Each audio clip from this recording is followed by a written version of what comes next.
Hello everybody, John here, and today onto the garage I am doing the other side of what you've already seen on Steed. So I intend to do the rear brake bush, the welding repair in the subframe mounting area, clean up, tidy up, anti-rust proof, clear off the sill, make sure there's nothing untoward there that we don't know about, dress it up just a little bit and protect it. So all that stuff I'm going to crack on and do quite quickly because you've seen it all on the other side. I'll just take a moment here and there to show you the condition. I think the mount condition under here may be worse. There's certainly a few more holes, but until we rip off the coatings, we're not really going to know. So I've taken the mounting plate off. I've removed the bungs.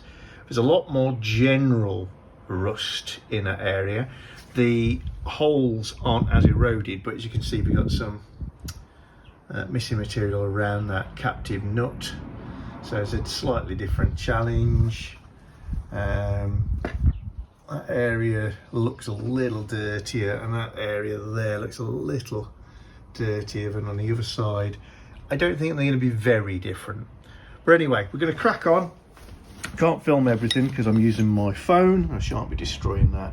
I will be trying out this rust removal wheel to see how that copes with the under seal and flakiness under here. Well, that wheel wears away really quite quickly. I don't think I'd be getting another one of them. To be fair, it did rip off under sealy type stuff quite quickly. You can see again, same sort of repair as the other side. We haven't revealed something really dramatic, so we know what we're dealing with there.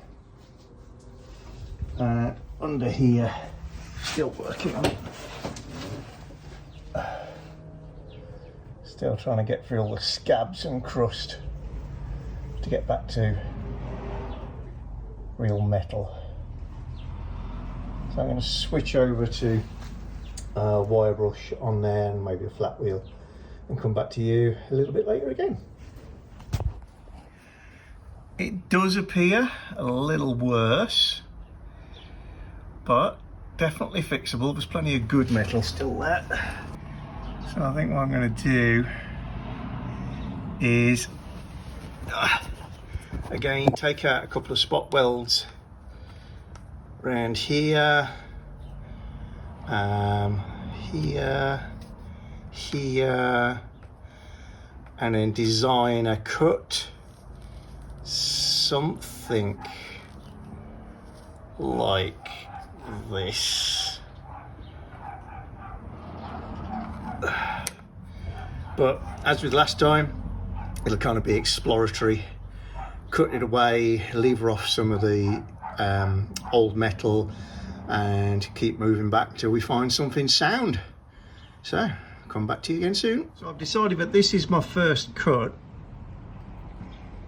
I'm going to put 1mm angle grinder disc cutting blade on, try and cut through a single layer. We'll peel that all off.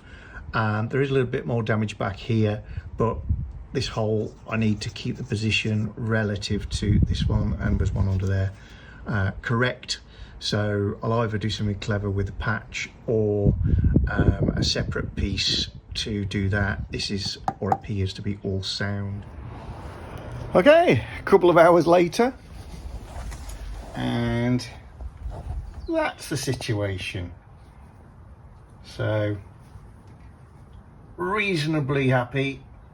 I've made it back to good metal all over, dressed it up just a little, gonna make a template for it, giving myself a little rest. I'm going to take off this bump stop. This is the one that's hanging on by a thread, but that can be repaired on the bench, and then I'll get back underneath. So starting to make up the template again, sheet of polythene type plastic, reasonably rigid, and then hammered it against the sharp edges Let's give it a nice white line. It's going to mark now positions of some spot welds and bits and pieces, and I can cut that out and crack on again. Well, template's been made, a bit more dressing been done on that, a few more changes of shape, but almost ready. So now I'm going to cut out a patch. Okay, this is my patch in place. So I've got a really good fit around here. And what I've done is, because this is at a slightly lower level, I've decided to keep it flat. And then what I'm going to do is weld this, which is the edge of the bracket that's got the captive nut on it, to this plate, build a fillet there, weld this back to this, and then I'll put a little filler piece in here and build the whole thing back up to make the boss that was there before. The whole thing then is really well reinforced, and this location position has definitely not moved.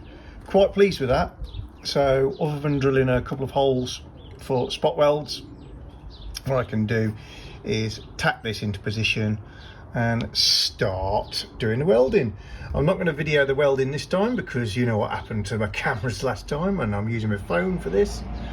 And yeah, catch you later when it's at least tacked in, if not welded in. If you want to watch welding, go back to the previous videos on when I did this side, which now looks pretty. Just a quick interim view. I've done a little bit of the welding, and now I'm just going to clean it back up, giving things time to cool down, and we're going again. Well, there we are. So all done. Not the prettiest, but it's got everything tied together. Very happy with that. So that'll now get a coat of the built Hamber Hydrox 80, and then a little coat of stone chip, then a gloss black, and then like the other side, get reassembled, and eventually we'll get a little bit of under seal under it. I will also squirt some cavity wax up through the bolt holes.